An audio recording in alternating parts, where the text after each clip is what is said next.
grâce à son livre sur l'économie symbiotique, mais aussi elle est très en lien sur les façons médiatiques, en quelque sorte, de passer le message de la durabilité, puisqu'elle a coécrit le film Home, réalisé par Yann Arthus-Bertrand, et a collaboré à son livre Bilan sur la planète, et puis également à La Terre vue du ciel, aussi avec Yann Arthus-Bertrand, qui connaît un succès mondial. En 2017, donc, elle publie cet ouvrage majeur, L'économie symbiotique, qui connaît un grand succès, puisque ça devient finalement l'ouvrage référence sur le sujet. Avant de vous donner la parole, j'aimerais donner une citation que j'aime beaucoup, qui vient de vous, qui est « Jamais notre imaginaire n'a été nourri par la possibilité que ce qui est beau puisse être efficace et que ce qui est doux puisse être puissant. » À méditer. Madame Delannoy, vous avez la parole. Merci beaucoup, je suis très honorée d'être là et d'être dans la succession, cette chaîne de remarquables interventions qu'on a depuis ce matin. Et où finalement, moi je vais vous reparler aussi de la même chose, je vais vous parler de l'importance du paradigme du vivant, qui je pense en effet touche à des dimensions spirituelles chez nous, et l'importance de la coopération, des territoires, de l'échelle territoriale, et comment en fait ils peuvent en fait comment ils créent une nouvelle économie. Et Dominique Bourg disait ce matin que c'est les changements techniques qui finalement sont souvent à la source des progrès moraux. Il se posait la question aujourd'hui pour le numérique. Et moi j'arrive aussi à ce constat par rapport à cette théorie de l'économie symbiotique, c'est qu'en effet, un de nos objets principaux, il y a deux choses en fait qui sont principales à mes yeux, c'est nous reconnaître comme des êtres vivants. Une seule humanité, un seul vivant, une seule terre, et de changer l'objet de notre technique. Nous sommes une espèce profondément technique. Nous ne devons notre survie que grâce à la technique. Et nous aimons la technique. Vous mettez un enfant avec des pierres à côté d'une rivière, il vous fait un barrage, on adore ça. Mais simplement, on change l'objet de notre technique. Mettons-la au service des liens, au service des synergies, pour le vivant, pour le lien humain et le partage de l'intelligence.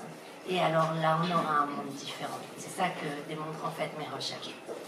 Donc, dont je vais vous parler, je vais essayer de vous dire aussi pourquoi ça a été de la recherche autonome qui maintenant, je travaille avec des universités, je monte mon centre de recherche, mais ça a été aussi un long parcours et j'ai envie de vous raconter en fait pourquoi finalement j'ai communiqué sur cette découverte et ce que veut dire symbiose en fait, pourquoi l'économie symbiotique, pourquoi aussi j'ai appelé ça régénérer la planète, l'économie et la société, parce que on est absolument persuadé qu'on a une sorte de malédiction, nous les êtres humains, par rapport aux autres espèces vivantes.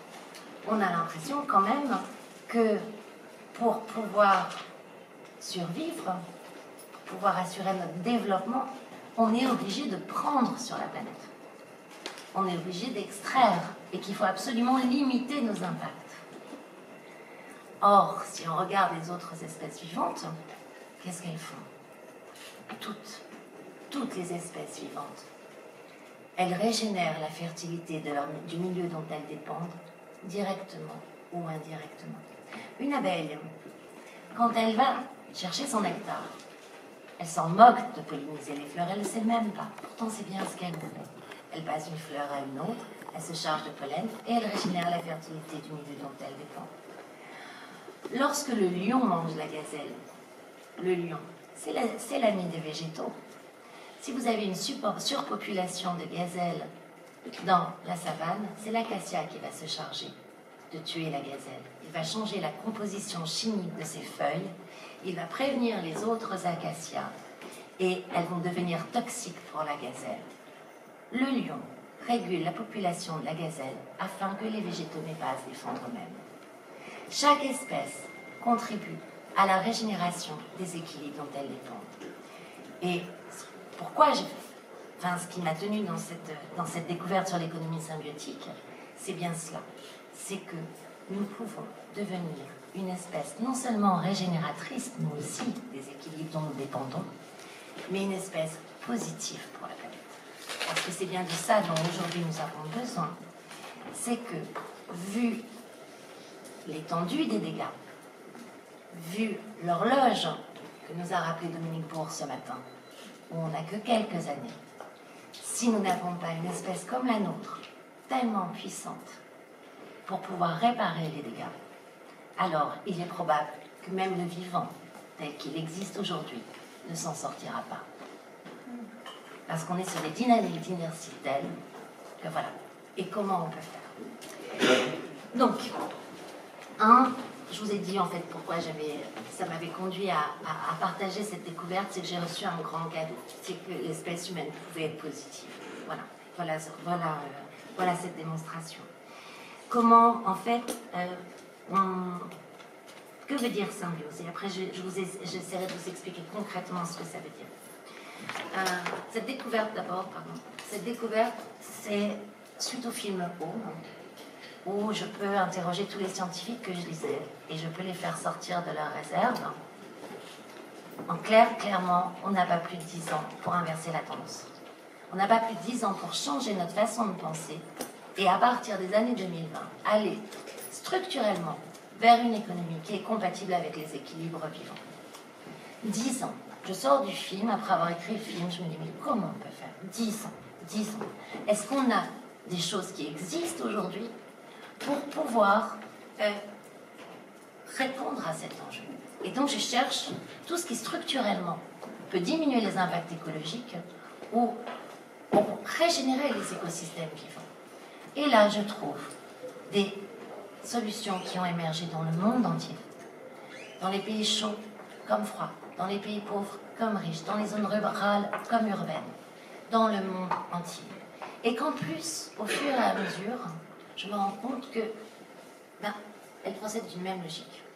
Et que celles qui font vraiment les effets qu'on attend, et celles qui ne les font pas, alors qu'on les attendait, on peut les discriminer comme ça par des lois, des principes de fonctionnement communs. Puis au fur et à mesure, je me rends compte que ces principes de fonctionnement communs, ils peuvent décrire toutes les nouvelles économies qui naissent de la collaboration, de la coopération, que ce soit au niveau productif, sur le numérique, etc., mais aussi que ce soit au niveau de la gouvernance, de la redistribution de la valeur, comme les économies coopératives, comme l'économie des communs, d'Elinor Ostrom, par exemple. Et qu'aucune ne suffit seule. Chaque fois, ça se fait rattraper. Regardez, par exemple, Airbnb, économie de collaboration. Airbnb devient le plus grand hôtel du monde sans avoir jamais changé un drap. Ultra efficiente. Elle n'a pas besoin de construire des nouveaux hôtels. Les gens rentrent en coopération. Mais qui a la gouvernance? Est-ce que c'est les gens qui décident finalement de même des dérives? Comment limiter les dérives d'Airbnb? Non. C'est tellement puissant que lorsqu'il n'y a pas la gouvernance pour gouverner ces communs ultra productifs qu'on est en train de créer, eh bien, ils deviennent prédateurs de leurs contributeurs. Et aujourd'hui, à Paris, par exemple, il n'y a plus un étudiant qui trouve une chambre. On a des étudiants qui deviennent SDF pour des phénomènes comme ça, tellement c'est puissant. Donc, je trouve quoi? Ces principes de fonctionnement et qu'aucun seul ne suffit, qu'il faut qu'ils s'agrègent. Et là, à ce moment-là, on a une économie de type symbiotique. Symbiotique, ça veut dire quoi?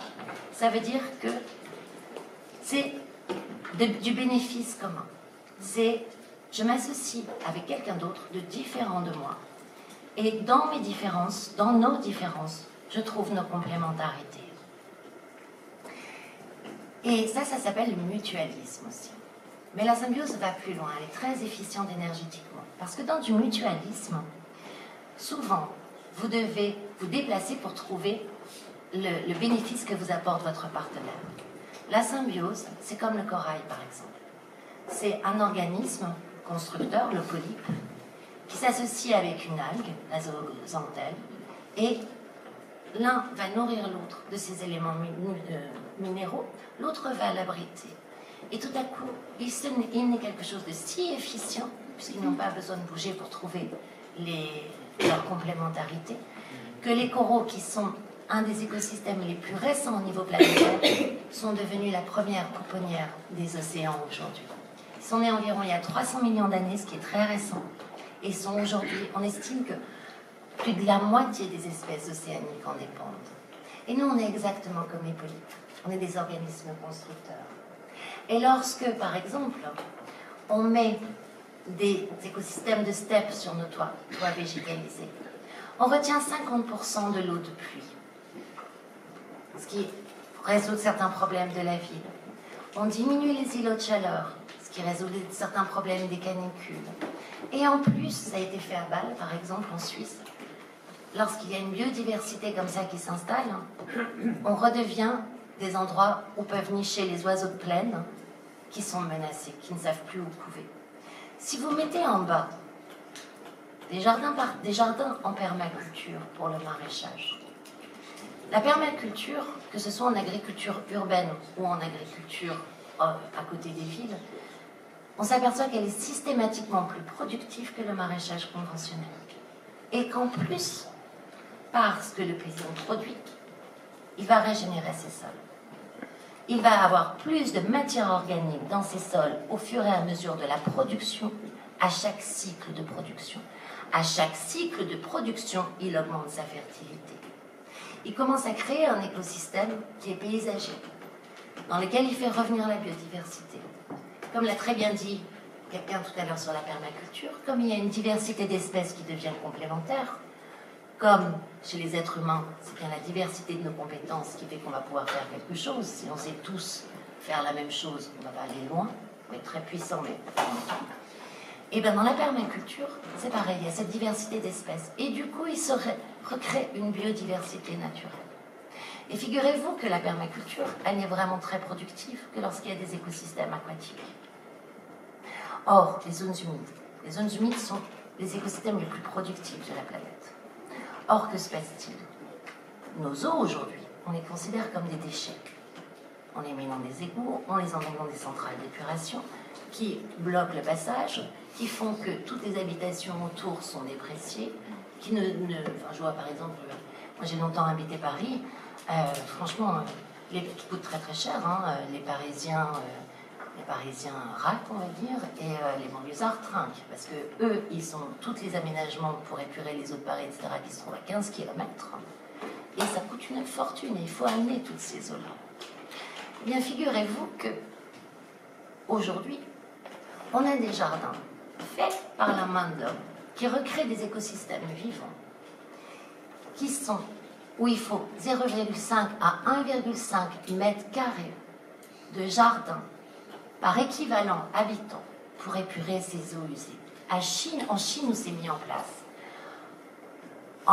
aux Pays-Bas, en Allemagne, dans certains endroits en Suisse, on a des quartiers qui deviennent zéro rejet.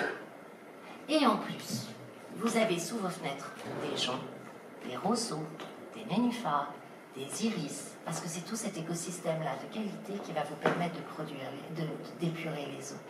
Et comme c'est en fait des micro-organismes qui sont à l'intérieur du sol, abrités par les racines qui permettent ça, ils sont protégés en fait des variations de température, ce qui fait que c'est possible même en zone de montagne.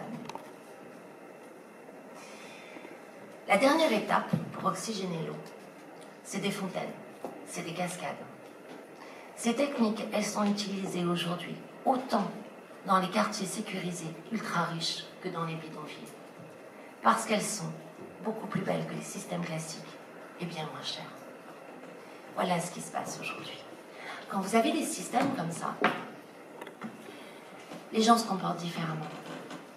Plus vous pouvez agir avec vos écosystèmes, plus vous sortez. Plus vous avez de nouveau de la beauté là où vous habitez, moins vous avez envie de passer le week-end à Turin avec un billet low cost et EasyJet. Les gens restent le week-end. les gens se remettent à faire du lien social. Lorsque vous faites du lien social, qu'est-ce qui se passe? Eh bien, vous commencez à créer vos propres coopératives. Vos propres coopératives, par exemple, pour faire de l'alimentation locale. Mont-Saint-Sartoux, régime municipal de l'alimentation. Le maire dit, en fait, c'est né grâce au débat, des conférences qu'on faisait, un festival sur le livre. Et je pense que ce qu'on avait créé n'aurait jamais été possible si la population n'avait pas eu les lieux pour se rencontrer, quels qu'ils soient. Aujourd'hui, 100% des cantines sont alimentées en bio. Aujourd'hui, ils ont créé des emplois sur l'agriculture. Ils ont fait un food lab, légumerie, conserverie ouverte à la population pour ceux qui veulent être des traiteurs occasionnels plutôt que de faire ça au noir dans les HLM. Aujourd'hui, 85% de la population a changé son alimentation. Comment ils ont fait? Ils ont fait une régie municipale de l'alimentation en mettant à disposition des terres, en les mettant en permaculture et en formant en permaculture. Voilà. Et ça a été créé finalement au fur et à mesure en commun avec la population. On a des coopératives énergétiques qui naissent comme ça. On commence à avoir des biens d'équipement informatique qui s'ouvrent à ça. Ce que je veux dire par là, c'est qu'on a toutes les composantes d'une nouvelle donne sociale, économique, productive, technique, de nouvelles voies de la prospérité, où on fait des écosystèmes techniques, des écosystèmes industriels, des écosystèmes vivants. Et quand ça rentre en synergie, alors là, on a un effet de symbiose. Et là, tout repart des territoires, à l'échelle où nous pouvons le faire. Parce que se dire qu'on a quelques années on a 2 ans, 1 à 2 ans pour changer le paradigme mondial de l'économie, moi ça c'est mon combat depuis 10 ans. Je pense d'abord que c'est possible, que c'est en train de se faire. Mais si on se le dit au niveau mondial, et 5 à 8 ans à peu près pour réagir, 2025 ou 2030 pour les crises, le temps de remonter en haut et que toutes les décisions redescendent en bas, on n'aura jamais le temps. Quand tout cela se passe au niveau local, et se dire qu'on puisse aller voir notre maire, aller voir notre quartier, aller s'inspirer de ceux qui l'ont déjà fait, eh bien là, on multiplie en fait le temps. On multiplie ce que disait Patrick tout à l'heure, Patrick Livret, on multiplie cette création collaborative. Chaque territoire, lui, a son espace où il peut agir, et il a aussi ses 5 à 8 ans. Et il a un pouvoir d'inspiration et de formation. Je voudrais juste terminer par une phrase que j'ai entendue la semaine dernière par en fait une femme absolument merveilleuse qui est la biographe du Dalai Lama et aussi sa co-auteure, qui s'appelle Sophia, mais je me souviens tout à coup plus de son nom. Et elle disait, peut-être qu'aujourd'hui, nous n'avons pas changé le monde. Et en fait, qui sait si on est capable de changer le monde? Est-ce que je suis capable de changer le monde? Je ne peux pas répondre à ça, c'est énorme. Par contre, ce dont on peut être sûr, c'est que nous sommes le monde qui est en train de changer. Et ça, on peut le faire tous, à notre échelle, aujourd'hui. C'est ça que nous sommes. Je vous remercie.